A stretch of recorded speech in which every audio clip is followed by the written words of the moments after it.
Hi guys, I wanted to go over a few important vocabulary words with you so that you can understand what I'm talking about in class for the rest of the semester. Okay, so our first vocabulary word we just went over a few minutes ago, wedging. Okay, so remember wedging is kind of like kneading the clay, and the reason that you are wedging is to get the air bubbles out. Okay, so that is your first vocabulary word. The next vocabulary word that you have is called slip. Slip is basically a liquid clay. Okay, so it's all kind of gooey. It's kind of all melted down, disintegrated into like this liquidy form. And this is actually something that you guys are going to be making in your little cups that have a lid.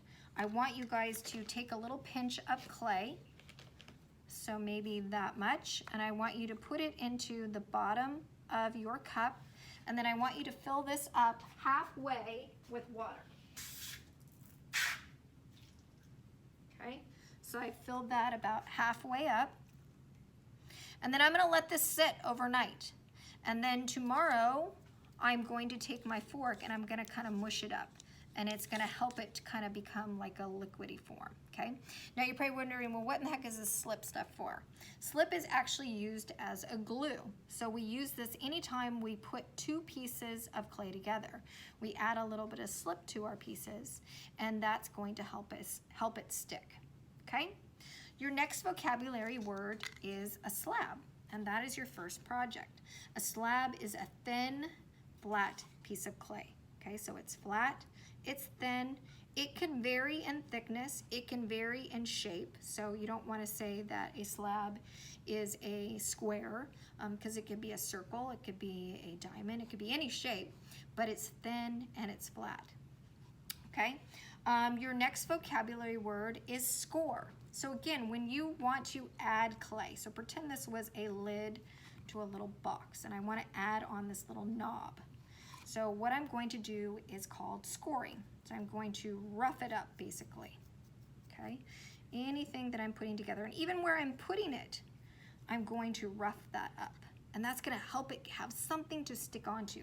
Because the thing with clay is, if I take two pieces of clay and I stick them together, they stick, right? They stick really good.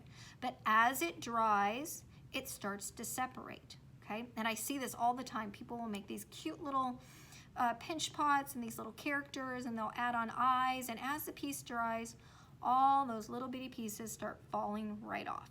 Okay, and if they don't fall off before it goes in the kiln, they definitely fall off in the kiln. So slipping and scoring is really, really important. So you heard me talk about slip and you heard me talk about score, but let's put them together. So again, scoring is roughing it up, it's kind of marking it up. And then adding slip is kind of this gooey stuff that I was talking about, is the glue.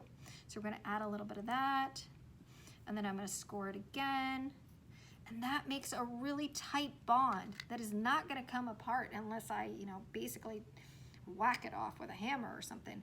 It really stays on there good. Sometimes I will have you add a coil that'll even make it stronger, which brings me to our next vocabulary word, which is a coil. A coil is a thin, snake-like piece of clay. So if I were to take this piece of clay and roll it between my fingers, making kind of a long, snake or worm-like shape. I could even roll it on the table and get it a little bit longer. Getting good coils takes practice. Okay, sometimes they tend to flatten out, and it's hard to make a really long one. But after practice, you can get really good at it. So some people use coils to strengthen an area that was attached. So maybe I would add a coil on to make this stronger. But you can actually do sculptures with coils too. So if I were doing a bowl, maybe I would start out with this coil. And as I come up, I would just keep adding and adding and adding. Okay, so I already have kind of a little bowl, and you can imagine I could get bigger, bigger, and bigger. Okay, so coil is basically a snake or cylinder-like piece of clay. Okay, so I want to show you a few tools too. So remember, these are called thickness sticks, and these are so that when you roll out clay, your clay will be all the same thickness. So they're for rolling out slabs. okay? Now, if you were in class, you would have a tool called a fettling knife. It's F-E-T-T-L-I-N-G, fettling knife. But we didn't have enough of those to send home with everybody, so you guys have a plastic knife. So this is kind of your fettling knife. You also, if you were in class, you would have a tool that's called a needle tool. So it's just kind of a long, pointy tool. You guys have a toothpick that will do the same thing, okay? Everybody should have a rib tool. And I don't see my rib tool, so I'm gonna grab it in just a second. Another tool that you guys have is a loop tool. Okay, so this is for hollowing stuff out. You could also make designs with it, and we also relief with it. Okay, I'm gonna grab the rib tool really quick.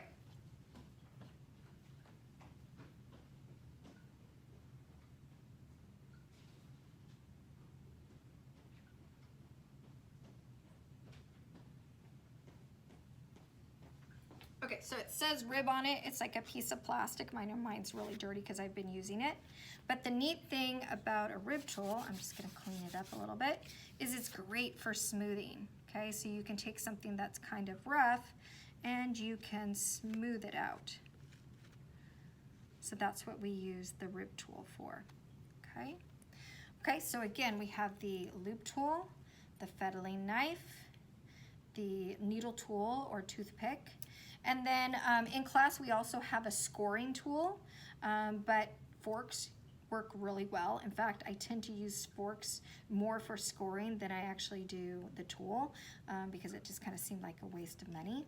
You should have some type of a sponge that we use for smoothing and cleaning up areas.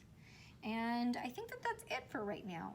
We'll be going on and giving you some more vocabulary words, but those are the main ones. So again, wedge, slip, score, coil, slab, and then you have your tools. Well, you have slip, I think I said that already, coil, fettling knife, loop tool, needle tool, sponge, thickness sticks.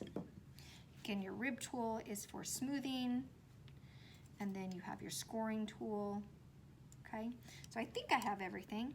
All right, guys, we will get back to you with some more vocabulary, but hopefully that helps you out a little bit as far as understanding what we're talking about in class. All right?